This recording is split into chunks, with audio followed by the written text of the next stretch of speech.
സദസ്സിലെ പ്രിയപ്പെട്ടവരെ, അഭിവാദനങ്ങൾ.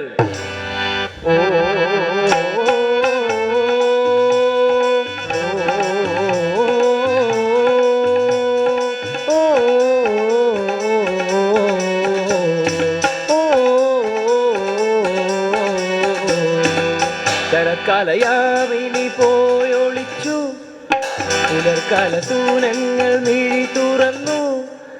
ശരത്കാലയാമിനി പോയൊളിച്ചു, പുലർക്കാല സൂനങ്ങൾ മിഴി തുറന്നു.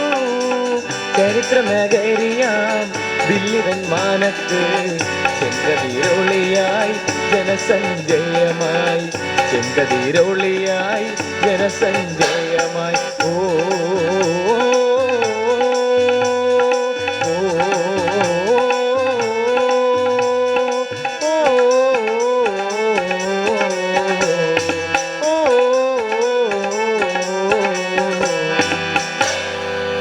കലാസ്നേഹികളെ, ഭാരതത്തിന്റെ ചരിത്ര നഗരമായ ഡൽഹിയിലെ ഈ പ്രഭാതത്തിലും പതിവ് പോലെ യാത്രികരും വാഹനങ്ങളും നിരത്തിലൂടെ ഒഴുകിത്തുടങ്ങി.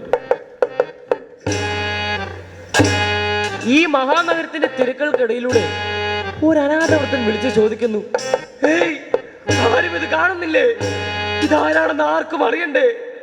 ഇതാ ഇവിടെ ഒരു പെൺകുട്ടി മരിച്ചു കിടക്കുന്നു, കഴുത്തറുത്ത് കൊല്ലപ്പെട്ടിരിക്കുന്നു. കഷ്ടം, അതാരും കേട്ടതായി പോലും ഭാവിക്കുന്നില്ല. പ്രിയമുള്ളവരെ, നമുക്കെങ്കിലും അതാരാണെന്ന് അറിയണ്ടേ? അറിയണം. അതിനെക്കുറിച്ചൊരു അന്വേഷണമാണ് ഈ കഥ. റിപ്പോർട്ടർ.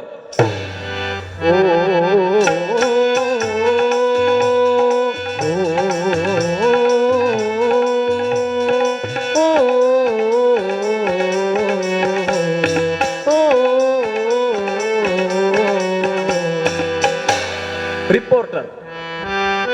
രാഷ്ട്രശില്പി പണ്ഡിറ്റ് ജവഹർലാൽ നെഹ്റുവിന്റെ പേരിലുള്ള പ്രസിദ്ധമായ പുന്നമടക്കായലിലെ വള്ളംകളി.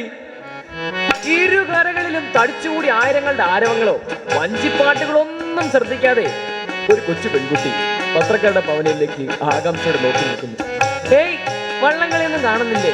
വേണ്ട, എനിക്ക് പത്രമെഴുത്തുകാരെയും ഇഷ്ടം. എന്താ മോളുടെ പേര്? റേച്ചൽ. വള്ളംകളി പാട്ടിനൊപ്പം താളമിടും കായലോടും, വന്നു കളി കണ്ടിട്ടാർത്ത് തുള്ളിയാടും തെന്നലോടും. കിന്നാരം ചൊല്ലിടാതെ എന്തിനായി നിൽപ്പു നീയും, കിന്നാരം ചൊല്ലിടാതെ എന്തിനായി നിൽപ്പു നീയും. കൊഞ്ചുന്നൊരു പ്രായമല്ലേ ഗൗരവമെന്താണ് പൊന്നേ, കൊഞ്ചുന്നൊരു പ്രായമല്ലേ ഗൗരവമെന്താണ് പൊന്നേ.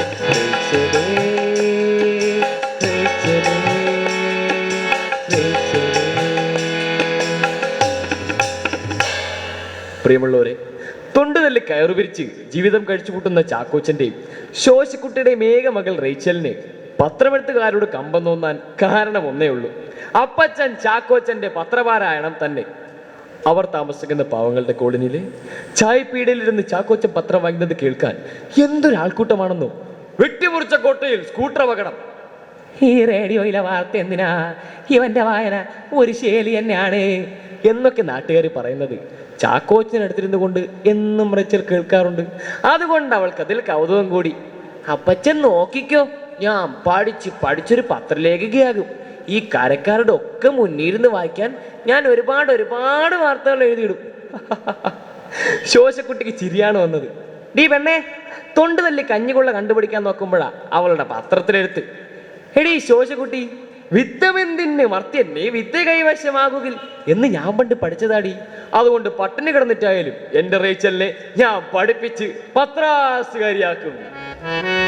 സ്നേഹനിധിയായ അപ്പച്ചന്റെ പ്രോത്സാഹനം ഓരോ ക്ലാസ്സിലും ഒന്നാമതായി ജയിച്ചു കയറാൻ റേച്ചലിന്റെ തുണയായി. 1ാം റാങ്കുകാരിയെ ബിരുദമെടുത്ത അവൾക്ക് കാത്തിരുന്ന സ്വപ്നങ്ങൾ കൈവന്നു. ഡൽഹി അലിഗഡ് യൂണിവേഴ്സിറ്റി ജേർണലിസത്തിന് അഡ്മിഷൻ കിട്ടി. പ്രിയമുള്ളവരെ, കൗമാരത്തിൽ നിന്നും യൗവനത്തിലേക്ക് നടന്നു കയറുന്ന റേച്ചൽ ഒരു മാലാഖയെ പോലെ സുന്ദരിയായിരുന്നു. ആരെയും ആകർഷിപ്പിക്കുന്ന രൂപലാവണ്യം. പഠനത്തിന്റെ വിശ്രമമില്ലാത്ത തിരക്കിനിടയിൽ എപ്പോഴും 2 കണ്ണുകൾ അവളുടെ മനസ്സിൽ പതിഞ്ഞു. സൈക്കോളജി അധ്യാപകൻ കിശോരിലാൽ, സ്വർണ്ണ കണ്ണുള്ള ചെമ്പൻ തലമുടിക്കാരൻ, കണ്ടാലൊരു സായിപ്പിനെ പോലെ. ആ നോട്ടത്തിൽ വീണുപോകാതിരിക്കാൻ റേച്ചലിനായില്ല. ആ നോട്ടത്തിൽ വീണുപോകാതിരിക്കാൻ അവൾക്കായില്ല. ആ നോട്ടത്തിൽ വീണുപോകാതിരിക്കാൻ ഒരു പെണ്ണിനും ആവില്ല. പവിത്രമായ ഒരു അനുരാഗമായി അവളത് മനസ്സിൽ സൂക്ഷിച്ചു. സായന്ത്രങ്ങളിൽ ക്യാമ്പസിന് പുറത്തെ പാർക്കിൽ ആ 4 കണ്ണുകളും 1000 കഥകൾ പറഞ്ഞു. നയനങ്ങളാദ്യമായി ചൊന്നത് പ്രണയമോ, അധരങ്ങളിൽ സ്നേഹം ഇതൾ വിരിഞ്ഞോ. നയനങ്ങളാദ്യമായി ചൊന്നത് പ്രണയമോ, അധരങ്ങളിൽ സ്നേഹം ഇതൾ വിരിഞ്ഞോ. എന്നും കിനാക്കളിൽ വന്നത് നീയാണോ, ഈ ജന്മപൂർത്തിക്കായി കണ്ടു കൊതിച്ചതോ. എന്നും കിനാക്കളിൽ വന്നത് നീയാണോ, ഈ ജന്മപൂർത്തിക്കായി കണ്ടു കൊതിച്ചതോ. റിച്ചൽ, ഈ വരുന്ന ഈദുൽ ഫിത്തർ അവധിക്ക് ഞാൻ ഫരീദാബാദിൽ എൻ്റെ വീട്ടിലേക്ക് പോകും. ഈദ് ആഘോഷിക്കാൻ നീ വരുന്നു എൻ്റെ കൂടെ? നമുക്ക് ഒരുമിച്ച് മടങ്ങി വരാം. ഏയ് ഞാനില്ല, ലാസ്റ്റ് സെമസ്റ്റർ അല്ലേ, അത് കഴിഞ്ഞ് ഞാൻ സാറിനൊപ്പം വന്നോളാം. ഈ ജീവിതകാലം മുഴുവൻ ഒരുമിച്ച് താമസിക്കാൻ അതെനിക്കറിയാം റേച്ചൽ. പക്ഷേ നിന്നെ ഇവിടെ തനിച്ചാക്കി ഞാൻ എങ്ങനെ ഈദ് ആഘോഷിക്കും? പെട്ടെന്ന് ഓർത്തിട്ടെന്ന പോലെ അവൾ ചോദിച്ചു. സാർ ഹിന്ദു അല്ലേ? പിന്നെ എന്താ ഇത്ര ഉള്ള ഈദാഘോഷം? കിഷോരിലാൽ അതിന് മറുപടി പറഞ്ഞില്ല. അവളുടെ കണ്ണുകളിലേക്ക് ഒന്ന് സൂക്ഷിച്ചു നോക്കി. പിന്നെ ഒരു യാത്ര പോലും പറയാതെ നടന്നകലുകയാണ്. സാർ പോവല്ലേ, ഞാൻ വെറുതെ പറഞ്ഞതാ, ഞാനൊരു ബന്ധത്തെ മറുക്കുന്നില്ല. സാർ തിരിച്ചു വരൂ സാർ. കിഷോരിലാൽ തിരിച്ചു വന്നില്ല, തിരിഞ്ഞു നോക്കിയില്ല. പ്രിയപ്പെട്ടവന്റെ കാർ അകന്നകന്ന് പോകുന്നത് നിറമൊഴികളോട് അവൾ നോക്കി നിൽക്കുന്നു. അകന്ന് പോകുമാ പ്രിയന്റെ കാൽപ്പാടുകൾ നിറമിഴിയോടവൾ കണ്ടു നിന്നു. എന്തിനീ നാവിലെ കരുതാത്ത ചോദ്യങ്ങൾ എൻ മനസ്സിലെ സാന്ത്വനമായിരുന്നു.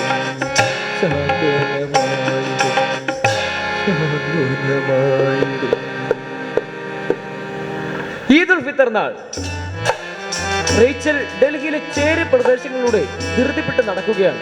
വെറുതെ അല്ല, റിപ്പോർട്ടിങ്ങിന് വേണ്ടി. ഈ റിപ്പോർട്ട് പൂർത്തിയായാൽ അവൾക്ക് 1ാം റാങ്ക് ഉറപ്പാണെന്ന് സഹപാഠികളൊക്കെ പ്രോത്സാഹിപ്പിച്ചിട്ടുണ്ട്. ഡൽഹിയിലെ ചേരി പ്രദേശങ്ങളിൽ കുട്ടികൾക്ക് മയക്കുമരുന്ന് നൽകി അവരെ തീവ്രവാദത്തിലേക്ക് റിക്രൂട്ട് ചെയ്യുന്നവരെ കുറിച്ചുള്ള വാർത്തയാണ്.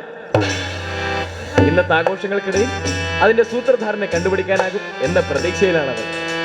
തെരുവ് കച്ചവടക്കാരുടെയും തെരുവ് പാട്ടുകാരുടെയും ഇടയിലൂടെ വൃത്തിഹീനമായ അഴുക്ക് ചാലുകൾക്കിടയിലൂടെ അവൾ അതിവേഗം മുന്നോട്ട്. റേച്ചൽ, ഒരു നിമിഷം അവൾ ആ ശബ്ദം തിരിച്ചറിഞ്ഞു. തൊട്ടു പിന്നിൽ കിഷോരിലാൽ. Hi sir. റേച്ചൽ, നീ എവിടേക്കാ? സാർ, ഞാൻ പറഞ്ഞിട്ടില്ലേ എൻ്റെ എക്സ്ക്ലൂസീവ് ന്യൂസിനെ കുറിച്ച്.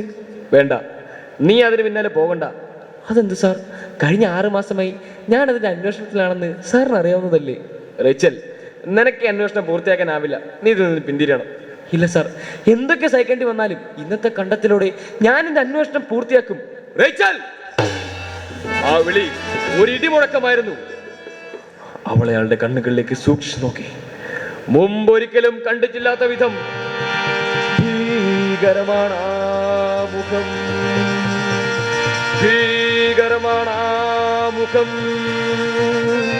കലങ്ങിച്ചുവന്നുള്ള നേത്രങ്ങളിൽ വന്യമാഗ്നികുണ്ഠമെരിയുന്നു. വ്യാഘ്രമെന്ന പോൽ മുരളുന്നു. ദന്തങ്ങൾ ദംശകളായി മാറുന്ന ഹോ. ഭീകരമാണ് മുഖം. നീ അന്വേഷിക്കുന്ന കുറ്റവാളി ഞാനാണ്. ഭീകരമാണ് മുഖം. ഞാനൊരു കിഷോരിലാലാണെന്ന് നീ കരുതി. അല്ല, ഈ ഭാരതത്തിന്റെ അസ്ഥിവാരം ഇളക്കാൻ പ്രതിജ്ഞ ചെയ്ത റാസാ മെഹബൂബ്. ഭീകരമാണ് മുഖം. ഭീകരമാണ് മുഖം. റാസാ മെഹബൂബ്, ഞാൻ എന്നെ പ്രണയിച്ചത് കൊണ്ട് മാത്രം നിന്നെ ഞാൻ പോകാൻ അനുവദിക്കാം. പോ. ഇല്ല, നിങ്ങളുടെ ഭീഷണി എന്നെ തളർത്തില്ല. ഞാൻ എന്റെ അന്വേഷണം പൂർത്തിയാക്കും. നിങ്ങൾ ഈ പട്ടണത്തിലൂടെ വിലങ്ങണി നടക്കും. അടുത്ത നിമിഷം അയാൾ അവളെ കടന്നു പിടിക്കുന്നു. വിട് വിട് വിട്. കുതിര മാറാൻ ശ്രമിക്കുന്നു, കഴിയുന്നില്ല. സർവശക്തിയും സംഭരിച്ച് രക്ഷപ്പെടാൻ ശ്രമിക്കുന്ന റേച്ചലിന്റെ കണ്ടത്തിൽ ഈ ചേരി നിവാസികൾ നോക്കി നിൽക്കെ റാസ മെഹബൂബിന്റെ കഠാര ആഴ്ന്നിറങ്ങി.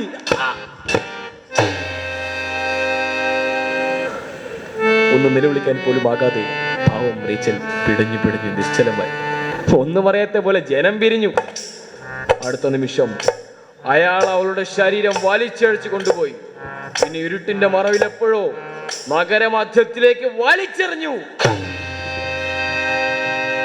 ഇപ്പോഴും ആ അനാഥവൃദ്ധന്റെ ശബ്ദം നിങ്ങൾ കേൾക്കുന്നില്ലേ? ആരും ഇത് കാണുന്നില്ലേ? ഇതാരാണെന്ന് ആർക്കും അറിയണ്ടേ? ഒരു പെൺകുട്ടി മരിച്ചു കിടക്കുന്നു, കഴുത്തറുത്ത് കൊല്ലപ്പെട്ടിരിക്കുന്നു. കലാസ്നേഹികളെ, ജീവിത സ്വപ്നങ്ങൾ ഭൂമിയിൽ ശവശരീരമായി അർപ്പിച്ചുകൊണ്ട് റേച്ചൽ യാത്രയായി. സത്യസന്ധമായ പത്രപ്രവർത്തനത്തിന് ലഭിച്ച സമ്മാനം. ഇങ്ങനെ എത്ര ജേർണലിസ്റ്റുകൾ ദിനംപ്രതി കൊല്ലപ്പെടുന്നു. ഇറാഖിൽ, ഇറാനിൽ, പാലസ്തീനിൽ, കാബൂളിൽ, കറാച്ചിയിൽ, ന്യൂഡൽഹിയിൽ, ഇങ്ങ് കൊച്ചു കേരളത്തിലും അതിന്റെ അലിയൊലികൾ കേട്ടു തുടങ്ങി. ഭൂമിയെ കാർന്നു തിന്നുന്ന ഭീകരവാദം മറ്റൊരു ജീവൻ കൂടി അപഹരിച്ചിരിക്കുന്നു. നിയമപാലകരും നീതിപീഠവും ഇനിയെങ്കിലും കണ്ണു തുറക്കട്ടെ, ഭീകരവാദത്തിന്റെ അടിവേരറുക്കട്ടെ. ഒന്നും അറിയാത്ത പോലെ ഇപ്പോഴും ഡൽഹി നഗരം ഉണർന്നിരിക്കുന്നു. ഓ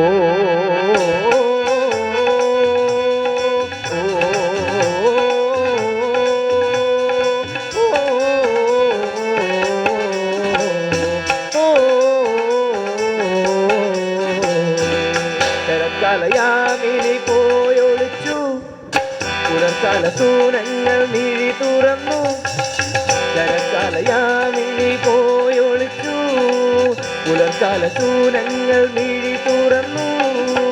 ചരിത്ര നഗരിയാം ദില്ലിവൻ മാനത്ത് ചെങ്കതിരോളിയായി ജനസഞ്ചയമായി, ചെങ്കതിരോളിയായി ജനസഞ്ചയമായി. ഓ